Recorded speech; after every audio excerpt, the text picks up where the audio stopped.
ప్రభు అయిన యేసుక్రీస్తు ప్రశస్తమైన నామంలో ఈ రాత్రి వేళ మీ అందరికీ ప్రత్యేకమైన వందనాలు తెలియజేస్తూ ఉంటున్నాం.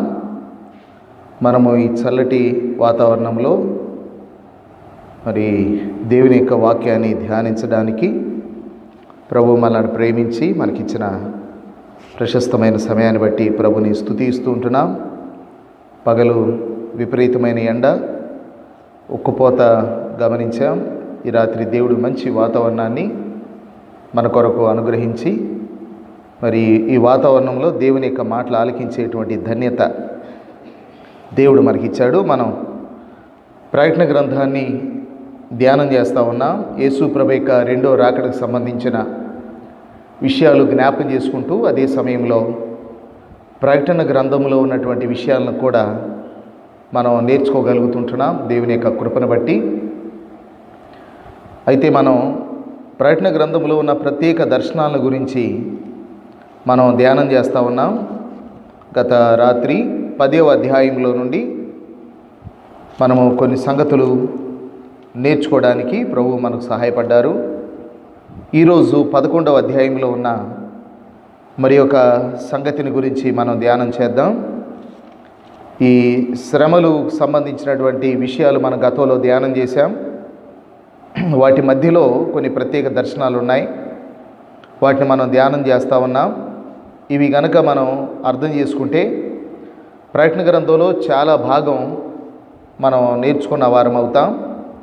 కాబట్టి ఓ ప్రక్క మన వ్యక్తిగత జీవితాలను సరి చేసుకుంటూ, రెండో ప్రక్క దేవుని వాక్యంలో ఏం రాయబడి ఉన్నదో అది నేర్చుకుంటూ ఈ విపత్కర పరిస్థితుల్లో దేవుని యొక్క సన్నిధిలో గడపడానికి దేవుడు మనకి మంచి అవకాశాన్ని ఇచ్చారు. దాన్ని బట్టి దేవుని స్తుతించబద్దులమై ఉంటున్నాం. ప్రియులారా, ఈరోజు మనం 11వ అధ్యాయంలో నుండి ప్రకటన గ్రంథంలో నుండి కొన్ని సంగతులు మనం ధ్యానం చేద్దాం. గతంలో 11వ అధ్యాయము 15వ వచనము నుండి మనము కొన్ని విషయాలు నేర్చుకున్నాము. అయితే ఈ 11వ అధ్యాయం 1 నుండి 13 వచనాలు ఈ భాగాన్ని తర్వాత ధ్యానం చేద్దామని అప్పుడు అనుకున్నాం గనక ఈరోజు మనం ఆ విషయాన్ని ధ్యానం చేద్దాం. మూలవాక్యముగా ప్రకటన గ్రంథము 11వ అధ్యాయము 1వ వచనాన్ని నేను చదువుతున్నాను, గమనించండి. ప్రకటన గ్రంథం 11వ అధ్యాయం 1వ వచనం. మరియు ఒకడు చేతికర్ర వంటి కొలకర్ర నాకిచ్చి, నీవు లేచి దేవుని ఆలయమును బలిపీఠమును కొలత వేసి ఆలయములో పూజించు వారిని లెక్క పెట్టుము. ప్రియులారా, ఈ రాత్రి ఈ 11వ అధ్యాయం 1వ వచనం నుండి 13వ వచనం వరకు మనం కొన్ని సంగతులు క్లుప్తంగా ధ్యానం చేద్దాం. తక్కువ సమయంలో ఈ విషయాల్ని మనం అర్థం చేసుకోవడానికి ప్రయత్నం చేద్దాం. ఈ భాగంలో ఆలయము, బలిపీఠము అనే మాటలు మనకి కనబడతా ఉన్నాయి. దేవుడు యోహానికి ఏం చెప్పాడంటే, నువ్వేం చూస్తావో ఏమి వింటావో అవి నీ పుస్తకంలో వ్రాయమని దేవుడు చెప్పాడు. గత రాత్రి మనం ఆ మాట కూడా జ్ఞాపకం చేసుకున్నాం. 1వ అధ్యాయం 11వ వచనంలో నీవు చూచుచున్నది పుస్తకములో వ్రాయి అని దేవుడు చెప్పాడు. అలాగనే దేవుడు ఏం చెప్తున్నాడో దాన్ని కూడా పుస్తకంలో రాయమని చెప్పాడు. అయితే ఇప్పుడు 11వ అధ్యాయం 1వ వచనంలో యోహాను ఏం వింటున్నాడు అంటే, దేవుని ఆలయము, బలిపీఠము అనే మాటలు యోహాను వింటూ ఉన్నాడు. 96లో ప్రకటన గ్రంథం రాశాడు యోహాను. అయితే దానికి ముందే 70వ సంవత్సరంలో రోమా చక్రవర్తి అయినటువంటి టైటస్ అనేటువంటి ఆయన యెరూషలేం మీదకి వచ్చి యెరూషలేములో ఉన్న దేవుని ఆలయాన్ని పడగొట్టేశాడు. దాన్ని పడగొట్టేసి నేలమట్టం చేశాడు. ఒక గోడ మాత్రమే మిగిలి ఉంది. ఏడ్పుల గోడ అంటారు దాన్ని. ఎవరైనా ఇశ్రాయేల్ దేశానికి చూసి రావడానికి వెళితే ఖచ్చితంగా ఆ ఏడ్పుల గోడ దగ్గరకు వెళ్ళి యూదులలాగా తల మీద చిన్న టోపీ లాంటిది పెట్టుకొని అక్కడ ప్రార్థన చేసి వీళ్ళు ఇక్కడి నుంచి తీసుకెళ్ళినటువంటి కొన్ని ప్రార్థనకు సంబంధించిన చీటీలు పేపర్లో వాటిని ఆ రాళ్ల సందులో పెట్టి ప్రార్థన చేసి రావడం అనేటువంటి అలవాటు ఉంది. కనుక మన గ్రామం నుంచి కూడా అటువంటి వారు వెళ్ళారు. ఆ ఏడుపుల గోడ, వెయిలింగ్ వాల్, దాని దగ్గరికి వెళ్ళారు. ఏంటి ఆ గోడ ప్రత్యేకత అంటే, అది యెరూషలేము దేవాలయానికి సంబంధించిన గోడ. ఒకే ఒక గోడ మిగిలి ఉంది. మిగతా దాన్ని అంతటినీ టైటస్ అనేటువంటి చక్రవర్తి ధ్వంసం చేశాడు. యేసు ప్రభువు చెప్పారు కదా, రాతి మీద రాయి నిలిచి ఉండని దినాలు రాబోతున్నాయని. ఆయన చెప్పిన కొన్ని సంవత్సరాలకు అది జరిగింది. అది 70వ సంవత్సరంలో జరిగింది. ఆ 70 తర్వాత యెరూషలేములో దేవాలయం అనేది లేదు. కానీ 96వ సంవత్సరంలో యోహానికి దేవుడు చెప్పాడు, ఆలయము, బలిపీఠము, వాటి కొలతలు నువ్వు రాయమని యోహానికి చెప్పాడు. యోహాను రాస్తూ ఉన్నాడు. అయితే యోహానికి అర్థమైన విషయం ఏంటంటే, యుగాంతమందు చివరి దినాల్లో మరలా ఆలయం కట్టబడుతుంది అనేటువంటి విషయం యోహానికి అర్థమైంది. అందుకనే యోహాను మారు మాట్లాడకుండా దేవుడు చెప్పినట్టుగా రాయడం జరిగింది. కనుక బైబిల్ గ్రంథంలో యెరూషలేము యొక్క దేవాలయం మరలా కట్టబడుతుంది అనే విషయము చాలా స్పష్టంగా మనం ఎరుగుదాం. యేసు ప్రభువు యొక్క రాకడకు మునిపే యెరూషలేములో ఉన్న దేవాలయం కట్టబడుతుంది. అది కట్టబడిన తర్వాత కొద్ది కాలానికి క్రీస్తు విరోధి ఆలయంలోనికి వచ్చి కూర్చుండి, నేనే దేవుడను, నన్ను ఆరాధించండి అంటాడు. తెస్సలోనికీయులకు రాసిన 2వ పత్రిక 2వ అధ్యాయము 4వ వచనములో నుండి ఒక మాట చదువుదాం. ఏది దేవుడు అనబడునో, ఏది పూజింపబడునో దానినంతటిని ఎదిరించుచు, దానికంతటికి పైగా వాడు తన్ను తానే హెచ్చించుకొనుచు, తాను దేవుడనని తన్ను కనపరుచుకొనుచు దేవుని ఆలయంలో కూర్చుండును గనుక ఏ విధముగానైనాను ఎవడును మిమ్మను మోసపరచనీయకుడి. ఇది పౌలు గారు అన్నటువంటి మాట. యేసు ప్రభువు యొక్క రాకడకు మునుపు దేవాలయము కట్టబడుతుంది అనే దానికి నిదర్శనంగా ఇక్కడ ఈ వాక్యాన్ని మనం గమనిస్తూ ఉన్నాం.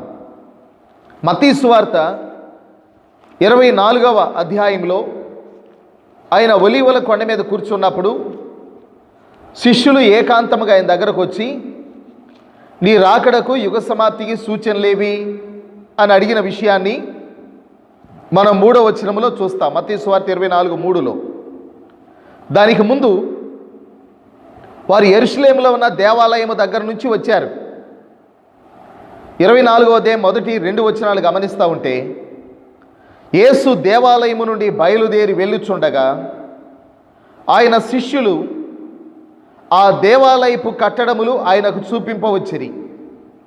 అందుకు ఆయన, మీరు ఇవన్నీ చూచుచున్నారు కదా, రాతి మీద రాయి ఒకటి అయినను ఇక్కడ నిలిచి ఉండకుండా పడద్రోయబడునని మీతో నిశ్చయముగా చెప్పుచున్నానని వారితో అనెను. కనుక ఏం జరగబోతుందో యేసు ప్రభువు వారికి తెలుసు కనుక జరగబోయే ఆ విపత్తును గురించి ఆయన ముందుగానే చెప్పాడు. వారు చూసిన దేవాలయము రాతి మీద రాయి నిలిచి ఉండకుండా అది పడద్రోయబడుతుందని ప్రభువు చెప్పారు. 70వ సంవత్సరంలో టైటస్ చక్రవర్తి యెరూషలేము మీదకి వెళ్ళినప్పుడు ఆ యెరూషలేము మందిరపు లోన భాగములో వారు బంగారు పాత్రలు ఉండడం ఇవన్నీ సైనికులు గమనించారు. అయితే దేవాలయానికి నిప్పు పెట్టినప్పుడు ఆ బంగారు పాత్రలు అవన్నీ కరిగి, దానికి సంబంధించిన బంగారము కరిగి రాళ్ల మధ్యకు వెళ్ళిపోయింది. అప్పుడు సైనికులు ఏం చేశారంటే, రోమా సైనికులు ఆ రాళ్లను ఒలిచి వాటి పడద్రోసి ఆ రాళ్ల మధ్య ఉన్నటువంటి బంగారాన్ని తీసుకొని వెళ్ళిపోయారు. కనుక రాతి మీద రాయి నిలిచి ఉండని దినాలు రాబోతున్నాయి అనే మాట అప్పుడు నెరవేరింది. అయితే ఇదే మత్తయి సువార్త 24వ అధ్యాయంలో ఈ మాట చెప్పిన ప్రభు ఇంకొక మాట చెప్పారు. 15వ వచనం, కాబట్టి ప్రవక్త అయిన దానియేలు ద్వారా చెప్పబడిన నాశనకరమైన హేయ వస్తువు పరిశుద్ధ స్థలమందు నిలుచుట మీరు చూడగానే చదువువాడు గ్రహించునుగాక అన్నాడు. అంటే ఇందాక తెస్సలోనిక పత్రికలో పౌలు ఏది చెప్పాడో దాన్ని ప్రభు ముందుగానే చెప్పాడు. అది దానియేలు గ్రంథంలో ముందుగా వ్రాయబడి ఉన్నది. దేవాలయం కూలిపోయిద్దని ప్రభు చెప్పారు. మరలా కట్టబడిన తర్వాత కట్టబడిన ఆలయములో క్రీస్తు విరోధి వచ్చి కూర్చుంటాడు అనే విషయాన్ని కూడా ప్రభు చెప్పాడు. కాబట్టి యేసు ప్రభు యొక్క రాకడకు మునుపు యెరూషలేములో ఉన్న దేవాలయము కట్టబడుతుంది అనే విషయాన్ని మరలా జ్ఞాపకం చేసుకుంటున్నాం. గతంలో దానికి సంబంధించిన వర్తమానాన్ని విన్నప్పుడు దేవాలయానికి సంబంధించిన ఉపకరణాలన్నీ సిద్ధంగా ఉన్నాయి. బలిపీఠం సిద్ధంగా ఉంది, గంగాళం సిద్ధంగా ఉంది, అన్నీ సిద్ధంగా ఉన్నాయి. వారు పూనుకుంటే ఒక్క పూటలో ఆలయాన్ని కట్టగలరు. కనుక యేసుప్రభు రాకడ ఎంతో సమీపంగా ఉంది అనడానికి అదొక నిదర్శనంగా మనం చూస్తూ ఉన్నాం. ప్రకటన గ్రంథం 11వ అధ్యాయం 1వ వచనంలో యోహానుతో దేవుడు చెప్పాడు, ఒకడు చేతి కర్ర వంటి కొలకర్ర నాకిచ్చి నీవు లేచి దేవుని ఆలయమును బలిపీఠమును కొలత వేసి ఆలయములో పూజించు వారిని లెక్క పెట్టుము అని యోహానుతో చెప్పినటువంటి మాట మనం చూస్తూ ఉన్నాం. ఇక్కడ ఆలయమును బలిపీఠమును కొలత వేయడం, ఆలయములో పూజించు వారిని లెక్క పెట్టడం, ఈ కొలత వేయడం అనేది రెండు విషయాల్ని తెలియజేస్తూ ఉంది. విలాపవాక్యములు 2వ అధ్యాయము 8వ వచనములో కొలత వేయడం అనేది రాబోతున్న నాశనానికి గుర్తుగా ఉంది. విలాపవాక్యములు 2వ అధ్యాయము 8వ వచనం, సియోను కుమారి యొక్క ప్రాకారములను పాడు చేయుటకు యెహోవా ఉద్దేశించెను, నాశనము చేయుటకు తన చెయ్యి వెనుక తీయక ఆయన కొలనూలు సాగలాగెను. కొలనూలు అంటే కొలత వేసేదానికి అదొక నిదర్శనంగా కనబడతా ఉంది, కొలత వేయడం అనేది. అయితే రెండవ నిదర్శనం ఏంటి అంటే భద్రపరచడానికి కొలత వేయడం. జకరియా గ్రంథం 2వ అధ్యాయము మొదటి 5 వచనాల్లో ఈ మాట గమనిస్తాం. మరియు నేను తేరి చూడగా కొలనూలు చేత పట్టుకొని ఒకడు నాకు కనబడెను. నీవెక్కడికి పోవచ్చున్నావని నేను అతన్ని అడుగగా అతడు, యెరూషలేము యొక్క వెడల్పును పొడుగును ఎంతైనది కొలచి చూడబోచున్నాను నేను. అంతటా నాతో మాట్లాడుచున్న దూత బయలుదేరగా మరి ఒక దూత అతన్ని ఎదుర్కొనవచ్చాను. రెండవ దూత పరిగెత్తిపోయి యెరూషలేములో మనుషులను పశువులను విస్తారమైనందున అది ప్రాకారములు లేని మైదానముగా ఉండునని ఈ యవనునికి తెలియజేయమని మొదటి దూతకు ఆజ్ఞ ఇచ్చాను. నేను దాని చుట్టూ అగ్ని ప్రాకారముగా ఉందును, నేను దాని మధ్యను నివాసినై మహిమకు కారణముగా ఉందును. ఇదే యెహోవా వాక్కు. అంటే కొలత వేయడం అనేది ఇక్కడ భద్రతకు సాదృశ్యంగా ఉంది. నువ్వు కొలత వేయి అని ఒక దూతతో చెప్పడం, నేను దాని చుట్టూ అగ్ని ప్రాకారముగా ఉందును అని ప్రభు పలకడం భద్రతకు సాదృశ్యంగా ఉంది. కనుక ప్రకటన గ్రంథం 11వ అధ్యాయం 1వ వచనంలో ఆలయమును బలిపీఠమును కొలత వేయి అనంటే ఆలయానికి బలిపీఠానికి ఉన్నటువంటి భద్రతను చూపిస్తూ ఉంది. ఆలయములో పూజించు వారిని లెక్క పెట్టు అంటే ఈ లెక్క పెట్టడం కూడా భద్రతను చూపిస్తూ ఉంది. కాబట్టి యెరూషలేము దేవాలయంలో ఎవరైతే ప్రార్థన చేస్తూ ఉన్నారో వారికి ఉన్నటువంటి భద్రతను గురించి 11వ అధ్యాయం 1వ వచనం చెప్తా ఉంది. తర్వాత 2వ వచనంలో ఆలయమునకు వెలుపటి ఆవరణమును కొలత వేయక విడిచిపెట్టుము, అది అన్యజనులకు ఇయ్యబడెను, వారు 42 నెలలు పరిశుద్ధ పట్టణమును కాలితో త్రొక్కుదురు అనే మాటలు మనం చూస్తూ ఉన్నాం. కాబట్టి యోహాను ఈ మాటలు రాసే సమయానికి రోమీలు యెరూషలేం పట్టణాన్ని కాళ్ళతో త్రొక్కినట్టుగా అణిచివేశారు, అణగత్రొక్కారు. అయితే చివరి దినాల్లో మరలా ఇటువంటి సంఘటన జరుగుతుంది అనేది ఈ వాక్యం ద్వారా మనకు అర్థమవుతుంది. కాబట్టి 42 నెలలు అన్యజనులు యెరూషలేం పట్టణాన్ని స్వాధీనపరుచుకుంటారు అనే ప్రవచనం మనకు కనబడతా ఉంది. బైబిల్లో ఇదే 11వ అధ్యాయం 3వ వచనంలో 1260 దినములు అన్నాడు. 42 నెలలు అని 2వ వచనంలో చెప్పాడు. 1260 దినములు అని 3వ వచనంలో చెప్పాడు. ఇవి రెండు ఒకటే. యూదుల లెక్క నెలకి 30 దినాలు. 42 నెలలు అంటే 1260 దినాలు అంటే 3.5 సంవత్సరములు అని అర్థం. 12వ అధ్యాయం ప్రకటన గ్రంథం 14వ వచనములో, అందువలన ఆమె అరణ్యములో ఉన్న ఆ చోటికి ఎగురునట్లు, తన చోటికి ఎగురునట్లు గొప్ప పక్షిరాజు రెక్కలు 2 ఆమెకు ఇయ్యబడెను.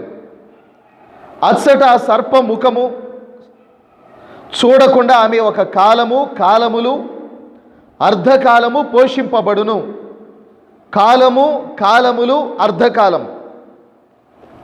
కాబట్టి 42 నెలలు అన్నా, 1260 దినాలు అన్నా, కాలము, కాలములు, అర్ధకాలము అని అన్నా, ఈ మూడు ఒకే విషయాన్ని తెలియజేస్తూ ఉన్నాయి. 17వ అధ్యాయము 12వ వచనం, నీవు చూచిన 10 కొమ్ములు 10 మంది రాజులు, వారిది వరకు రాజ్యమును పొందలేదు కానీ ఒక గడియ క్రూర మృగముతో కూడా రాజుల వలె అధికారం పొందుదురు అన్నారు. ఒక గడియ అంటే 3.5 సంవత్సరములు అని అర్థం. కాబట్టి బైబిల్ యొక్క లెక్కలు ఈ విధంగా ఉన్నాయి. కాలము, కాలములు, అర్ధకాలము, 42 నెలలు, 1260 దినములు, ఒక గడియ, ఇవన్నీ ఒకే లెక్కను చూపిస్తూ ఉన్నాయి. అయితే పాత నిబంధనలో దానియేలు గ్రంథం 7వ అధ్యాయము 25వ వచనములో, 12వ అధ్యాయము 7వ వచనములో ఈ కాలము, కాలములు, అర్ధకాలము అనే దానిని గురించిన విషయాలు రాయబడ్డాయి. 7 ఏండ్ల శ్రమల కాలం 2 భాగాలుగా ఉంటుంది. మొదటి 3.5 సంవత్సరాలు ఒక రకంగా ఉంటుంది, మిగతా 3.5 సంవత్సరాలు ఇంకో రకంగా ఉంటుంది. దానిని గురించిన వివరాలే దానియేలు గ్రంథంలోనూ ప్రకటన గ్రంథంలోనూ రాయబడ్డాయి. మొదటి 3.5 సంవత్సరాలు అన్యజనులు యెరూషలేమును వశపరుచుకొని వారు అధికారాన్ని చెలాయించడానికి గురించినటువంటి విషయాలు వ్రాయబడ్డాయి. 11వ అధ్యాయము 2వ వచనంలో ఆ మాటలు వ్రాయబడ్డాయి. తర్వాత 11వ అధ్యాయం 3వ వచనంలో, నేను నా 2 సాక్షులకు అధికారం ఇచ్చేదను, వారు గోనెపట్ట ధరించుకొని 1260 దినములు ప్రవచింతురు అనేటువంటి మాటల్ని 11వ అధ్యాయం 3వ వచనంలో గమనిస్తాం. సాక్షులు కనబడతా ఉన్నారు. వారు వర్షం కురవకుండా ఆకాశాన్ని మూసివేయడానికి వారికి అధికారం ఉంది. తెగుళ్ళ చేత మనుషులను బాధించడానికి అధికారం ఉంది. కాబట్టి తెగుళ్లతో మనుషులను బాధ పెట్టడం అనే విషయాన్ని ఆలోచిస్తే, ఐగుప్తు దేశంలో మోషే 10 రకాల తెగుళ్ళు రావడానికి తన చేతిలో ఉన్న కర్రను పైకెత్తి అతడు కారణంగా కనబడతా ఉన్నాడు. వర్షాన్ని ఆపడం, 3.5 సంవత్సరాలు వర్షం పడకుండా చేయడం అనే విషయాన్ని ఆలోచిస్తే ఏలియా మనకు గుర్తుకొస్తా ఉన్నాడు. ఆ 2 సాక్షులు మోషే, ఏలియా అనేది కొంతమంది అభిప్రాయం, వారు చేసే పనులను బట్టి. మరి కొంతమంది ఏమన్నారంటే, కాదు కాదు, వారు ఏలియా హానోకులు అన్నారు. ఎందుకు ఏలియా హానోకు అని అన్నారు అంటే మనుషులు ఒక్కసారే మృతి పొందాలి, అడు తర్వాత తీర్పు జరుగునని బైబిల్లో వ్రాయబడి ఉన్నది. మరణమును చూడక బ్రతుకు నరుడెవడు అనే మాట కూడా బైబిల్లో వ్రాయబడి ఉన్నది. దానిని బట్టి హానోకు మరణించలేదు గనుక, ఏలియా కూడా మరణించకుండానే అగ్ని రథాల మీద వెళ్ళాడు గనుక వాళ్ళిద్దరూ వచ్చి మరలా చనిపోతారు అని చెప్పారు. అయితే దానికి సరైన ఆధారం లేదు. ఎందుకంటే బైబిల్ గ్రంథంలో మనం కొరింథీ మొదటి పత్రిక 15వ అధ్యాయం కనుక చూస్తే, యేసు ప్రభు యొక్క రాకడ వచ్చినప్పుడు సజీవులమై నిలిచి ఉండు మనము రెప్పపాటు కాలములో మహిమ దేహాన్ని ధరించుకొని వెళ్ళిపోతాం, మరణము చూడకుండానే. కొన్ని లక్షల మంది మరణము చూడకుండానే యేసు ప్రభు రాకడ వచ్చినప్పుడు చనిపోకుండానే ఎత్తబడతారు, మహిమ దేహాలతో మార్చబడి. అందువలన అందరూ చనిపోవాలి అనేటువంటి మాట సరైంది కాదు. మరి మోషే ఏలియాలు అన్నారు. ఎందుకన్నారు అంటే ఏలియా రావాలి అని, మరలా వస్తాడు అని మలాకీ గ్రంథంలో వ్రాయబడి ఉన్నది కనుక ఆ మాట మనం ఆలోచిస్తే యేసు ప్రభువు చెప్పారు ఏలియా రావాలి అనే మాట వాస్తవమే. అతడు వచ్చాడు, తన పని చక్కబెట్టుకొని వెళ్ళిపోయాడు, మీరు అతన్ని గ్రహించలేదు. అతడే బాప్తిస్మిచ్చి యోహాను అని యేసు ప్రభు చెప్పారు. కనుక మరలా ఏలియా రావాలి అనే మాట బాప్తిస్మిచ్చి యోహానుతో నెరవేరింది. కనుక శ్రమల దినాల్లో ఈ ఇద్దరు మోషే ఏలియాలు అనేటువంటి మాట కూడా సరైంది కాదు. ఎందుకంటే వారు యూదులలో ఉండి ఆ శ్రమల దినాల్లో ఇద్దరు సేవ చేసే, సువార్త ప్రకటించే దైవజనులు. వారు ఎక్కడి నుంచో వచ్చిన వారు కారు. వారు భూమి మీద పుట్టి పెరిగి వారి సమయం వచ్చినప్పుడు ఆ శ్రమల దినాల్లో 3.5 సంవత్సరాలు ప్రవచించే ఇద్దరు వ్యక్తులు. కానీ వారిలో మోషే ఏలియా లాంటి ఆ ఆత్మను చూడగలం మనం. అటువంటి పరిచర్య వారు చేస్తారు, కానీ అక్షరార్థంగా మోషే ఏలియాలు కాదు అనే విషయాన్ని కూడా మనం జ్ఞాపం చేసుకుంటున్నాం. తర్వాత 11వ అధ్యాయం 4వ వచనంలో వారు దేవుని యొక్క సముఖములో నిలిచే 2 ఒలీవ చెట్లు, దీపస్తంభములు అనే మాటలు వ్రాయబడ్డాయి. చెట్లు అన్నప్పుడు జకరియా గ్రంథం 4వ అధ్యాయం 3వ వచనము నుండి అక్కడ ఇద్దరు వ్యక్తులు కనబడుతున్నారు. వారు ఒలీవ చెట్లు అని వ్రాయబడి ఉన్నది. అంటే ఒలీవ చెట్లు అంటే అర్థం ఏంటంటే యాజకులు అని అర్థం. ఇశ్రాయేలీలో నుండి ఇద్దరు యాజకులు ఆ శ్రమల దినాల్లో ప్రవచిస్తారు అనడానికి ఈ మాటలు మనకి రుజువుగా కనబడతా ఉన్నాయి.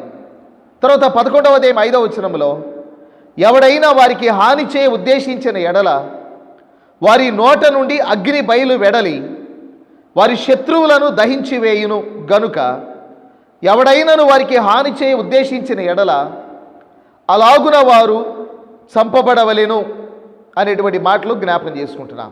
ప్రియులారా, వారి నోట నుండి అగ్ని వచ్చి వారిని దహిస్తుంది అంటే అక్షరార్థంగా అగ్ని వచ్చిందని కాదు. వారి నోటి నుండి వారు పలికినప్పుడు ఆకాశము నుండి అగ్ని వచ్చి వారిని దహించింది. అది దాని యొక్క అర్థం. బైబిల్లో పాత నిబంధనలో ఇటువంటి సంఘటన ఒకటి మనం చూడగలం. రాజుల 2వ గ్రంథం 1వ అధ్యాయము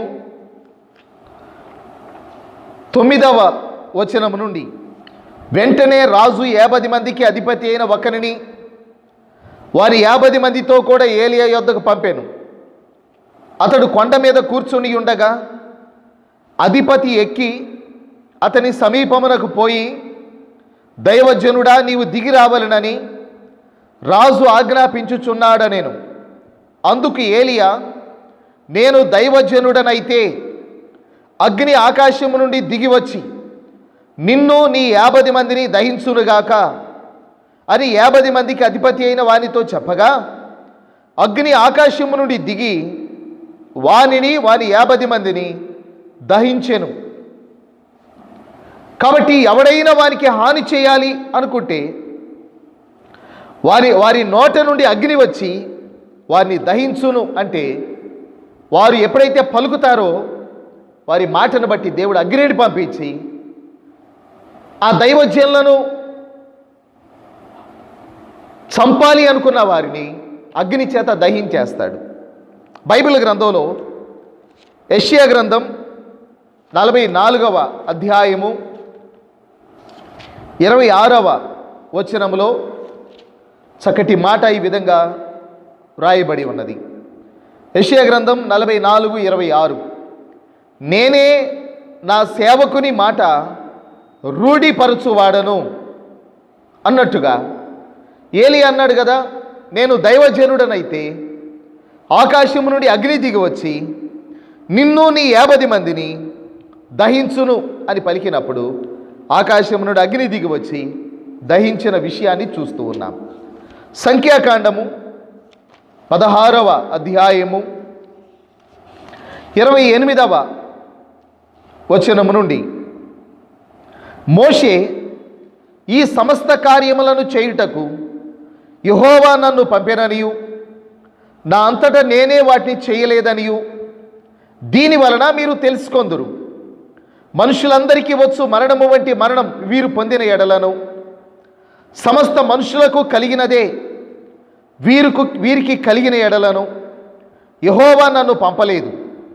అయితే యెహోవా గొప్ప వింత పుట్టించుట వలన వారు ప్రాణములతో పాతాళములో కూలునట్లు భూమి తన నోరు తెరచి వారికి కలిగిన సమస్తమును మృంగివేసిన ఎడల వారు యెహోవాను అలక్ష్యము చేసిరని మీకు తెలియను.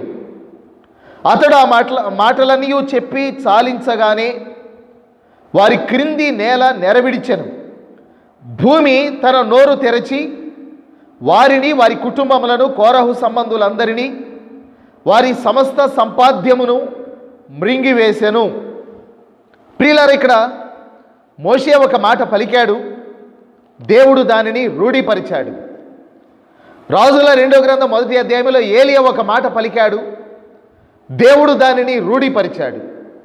7 ఏండ్ల శ్రమల కాలంలో కూడా ఆ ఇద్దరు ప్రవక్తలు ఏదైతే పలుకుతారో దేవుడు దానిని రూఢిపరిచి వారు పలికినట్టుగానే దేవుడు ఆకాశము నుండి అగ్నిని రప్పించి వారి విరోధులను దహించువాడిగా ఉన్నట్టుగా మనం గమనిస్తూ ఉంటున్నాం. కనుక ప్రకటన గ్రంథం 11వ అధ్యాయము 5వ వచనములో ఆ మాటలు వ్రాయబడ్డాయి. 6వ వచనములో తాము ప్రవచింపు దినములు వర్షము కురవకుండా ఆకాశమును మూయుటకు వారికి అధికారం కలదు అన్నాడు. ఏలియా ఎలా చేశాడో వీరు కూడా అలానే చేస్తారు. మరియు వారికి ఇష్టమైనప్పుడెల్లా నీళ్లు రక్తముగా చేయుటకును నానా విధములైన తెగుళ్లతో భూమిని బాధించుటకును వారికి అధికారం కలదు అన్నాడు. మోషే చేసినట్లు, ఏలియా చేసినట్లు వారు అలా చేసేవారిగా ఉన్నట్టుగా మనం గమనిస్తూ ఉంటున్నాం. దేవుడు అటువంటి ప్రత్యేక అధికారాన్ని వారికి ఇచ్చేవాడిగా ఉన్నట్టుగా మనం గమనిస్తూ ఉన్నాం. 7వ వచనం, వారు సాక్ష్యము చెప్పుట ముగింపగానే అగాధములో నుండి వచ్చు క్రూర మృగము వారితో యుద్ధము చేసి జయించి వారిని చంపును అనే మాట. వారు సాక్ష్యము చెప్పుట ముగింపగానే అంటే వారి సమయం అయిపోయింది, అప్పుడు క్రూర మృగం వచ్చి వారిని చంపినట్లుగా మనం గమనిస్తూ ఉన్నాం. చనిపోయారు ఆ ఇద్దరు ప్రవక్తలు. 8వ వచనం, వారి శవములు ఆ మహాపట్టణపు సంత వీధిలో పడి ఉండెను. ఆ మహాపట్టణం అంటే యెరూషలేం. వారికి ఉపమాన రూపముగా సొదొమానియు ఐగుప్తనియు పేరు. అచ్చట వారి ప్రభు కూడా సిలువ వేయబడెను. యెరూషలేములో యేసు ప్రభు సిలువేయబడ్డాడు గనక ఆ మహాపట్టణం అదే అని వ్రాయబడి ఉన్నది. వారు కూడా అక్కడే చంపబడ్డారు. ఇద్దరు ప్రవక్తలు, వారి శవములు అక్కడే ఉన్నాయి.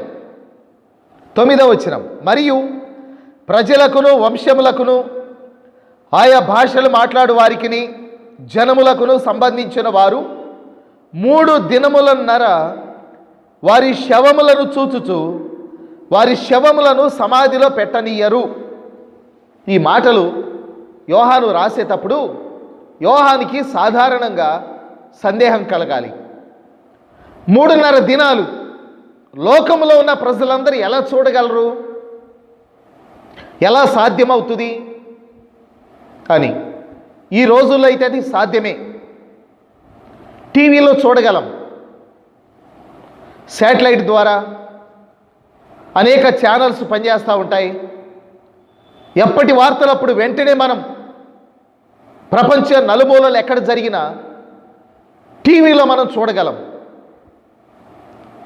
కానీ ఆ రోజుల్లో ఎలా సాధ్యం? 2000 సంవత్సరాల క్రితం యోహాను వాస్తవంగా అయితే అడగాలి ఇది ఎలా సాధ్యమని. కానీ యోహాను అడగలేదు. ఎందుకు అడగలేదు అని అంటే, యోహాను అప్పటికే అసాధ్యమైనవి తన జీవితంలో కూడా ఎన్నో సంభవించినాయి. డొమిషియన్ అనే చక్రవర్తి యోహానును చంపడానికి సలసలా కాగుతున్నటువంటి నూనెలో పడివేయమన్నాడు. పడివేసిన యోహాను కాలిపోలేదు. యోహానును చంపడానికి ఎన్నో రకాల ప్రయత్నాలు చేశారు, కానీ చావలేదు. చివరికి పద్మాసు ద్వీపంలో పడివేయమన్నారు. అక్కడైతే ఆకలి దప్పులతో అలమటించి దినదినము క్షీణించి చనిపోతాడు అని. కానీ అక్కడ కూడా తొందరగా చనిపోలేదు.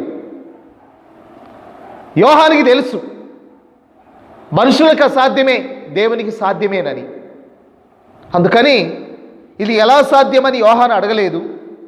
తన జీవితంలో అప్పటికే ఎన్నో కార్యాలు చూసిన యోహాను దేవుడు ఏది చెప్తున్నాడో అది ఖచ్చితంగా జరిగిద్ది అని నమ్మి దాన్ని వ్రాయడం అనేది గమనిస్తూ ఉంటున్నాం.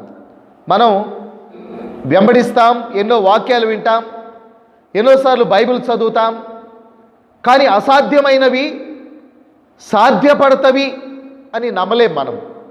మనకి యోహానుకున్న వ్యత్యాసం అది. 10వ వచనం, ఈ ఇద్దరు ప్రవక్తలు భూనివాసులను బాధించినందున భూనివాసులు వారి గతి చూచి సంతోషించుచు ఉత్సహించుచు ఒకనినొకడు కట్నములు పంపుకొందురు అని రాయబడి ఉన్నది. వాస్తవంగా వీరు భూనివాసులను బాధ పెట్టాలని బాధ పెట్టలేదు. ఆ విధంగానన్నా వాళ్ళు దేవుని వైపు తిరుగుతారేమోనని ఆ తెగుళ్ళు, ఆ నీరు రక్తంగా మారడం, వర్షం పడకుండా చేయడం, ఇవి చేస్తే కనీసం దేవుని వైపు తిరుగుతారేమోనని ప్రయత్నం చేశారు. కానీ వారు ఆ మాత్రం కూడా తిరగలేదు. తిరగకపోగా ఇలాగూ చేసినటువంటి వారు ఆ ఇద్దరు ప్రవక్తలు చనిపోయాక వాళ్ళు సంతోషించారు. మమ్మల్ని గద్దించేవాడికి లేడు, వారు చనిపోయారు అని సంతోషించారు. ప్రియులారా, మనుషులకు గద్దింపు మాటలంటే ఈ రోజుల్లో కూడా ఇష్టం లేదు. బైబిల్లో ఆమోసు గ్రంథం 5వ అధ్యాయము 10వ వచనములో బైబిల్ ఈ విధంగా చెప్తా ఉంది. ఆమోసు గ్రంథం 5:10, అయితే గుమ్మములో నిలిచి బుద్ధి చెప్పు వారి మీద జనులు పగపట్టుదురు, యథార్థముగా మాట్లాడు వారిని అసహించుకొందురు. గుమ్మంలో నిలిచి బుద్ధి చెప్పు వారి మీద జనులు పగబడతారు. మన కోసమే, మన మేలు కోసమే అని అనుకోరు. వారి మీద పగబట్టారు.